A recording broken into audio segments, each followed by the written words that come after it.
The traditional approach to siting nuclear waste repositories has often been top-down. Decisions about community land are made by governmental authorities or technical experts. These decisions, made without considering the ecological, socioeconomic, and cultural impacts on the host community, have resulted in opposition and mistrust. And they're at the root of long-standing grievances between the nuclear industry and Native groups in particular. Consent-based siting is an attempt to learn from those mistakes by engaging with potential host communities at every step of the siting process. It helps ensure that the community has a meaningful voice and that their values, concerns, and priorities are fully taken into account.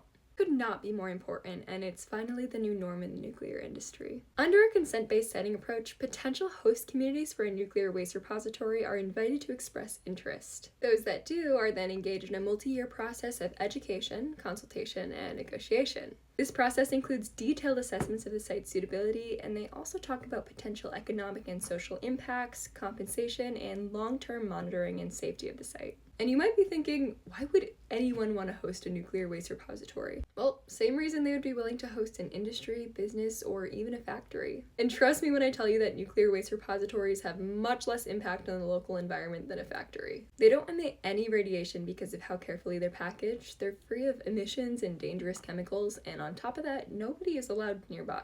Communities want to host them because their community's compensated, it creates local management jobs that are high paying, and it can create more tax revenue for schools and other public services. In consent-based siting, the host community has the right to withdraw consent at any point during the process. They're never forced to accept a facility against their will. The ultimate decision to host a repository is completely voluntary. Siting a nuclear waste repository can be difficult to navigate, but consent-based siting puts people before convenience, how it should have always been in the first place.